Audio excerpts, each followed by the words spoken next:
Dans le cadre du groupe IPS, du coup, il y a cette deuxième séance où moi j'interviens, qui est autour de se représenter avec bienveillance. Et donc on reste sur une séance où on sort un peu des modalités classiques, d'un côté le mouvement, et de l'autre côté on est sur de l'expression qu'on pourrait dire artistique. En tout cas, on met à disposition tout un tas de matériel, mais avec un cadre, quand même, une idée précise, c'est de pouvoir essayer de représenter quelque chose de soi de façon valorisante. L'objectif global de ce groupe, c'est de favoriser l'élaboration et l'expression des éprouvés internes liés à l'image de soi. Pour les objectifs spécifiques, l'idée c'est d'assouplir un peu les représentations liées à l'image de soi et de faire baisser les tensions liées aux injonctions sociales qu'on pourrait avoir et liées à sa propre image de soi et à sa propre autostigmatisation. Le déroulé d'une séance se passe en 2 phases. On va demander aux personnes, de façon individuelle, de choisir une photo qui va répondre au thème qui a pu être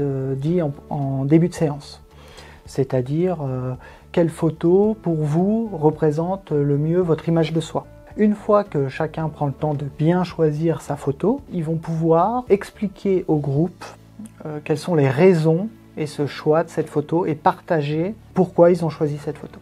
Dans le cadre de l'atelier Estime de soi, j'ai participé à un atelier Prendre conscience de son corps et de son image. Alors pendant cet atelier, on a fait une séance de photolangage. J'ai pu voir que j'avais du mal à choisir une photo qui me faisait rêver. Aujourd'hui, je choisirais plus facilement cette photo car j'ose plus aller vers mes rêves. Du coup, là, au niveau effectivement, du cadre qu'on met en place, on dispose vraiment le matériel un petit peu en libre service. Du coup, on met en place une bande sonore. Nous, pour les bandes sonores, on utilise beaucoup des choses un peu plus instrumentales, en tout cas pour ne pas parasiter non plus le moment. L'idée, c'est effectivement d'offrir un peu une bulle en dehors de nos pensées habituelles aussi. Dans l'atelier Prendre soin de soi, on a fait du dessin avec une musique d'ambiance. Je crois que j'ai dessiné un soleil qui sourit, un truc positif. La musique d'ambiance avec le dessin, c'était super bien. J'ai adoré. Ça m'a permis de m'exprimer via le dessin.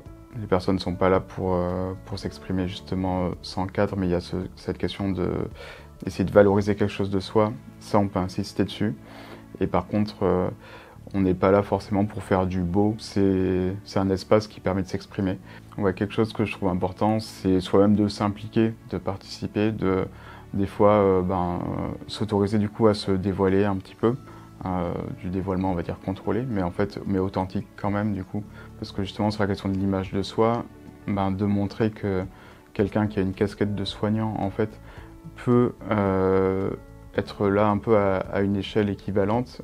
Justement, ça déconstruit un petit peu des fois des choses autour d'une estime de soi où il y aurait des personnes à hauteur différente, quoi. C'est plus facile pour moi de m'exprimer par l'art que par les paroles. Le groupe permet, grâce à la photo, de pouvoir parler de soi sans avoir l'impression d'être intrusé par des questions directes.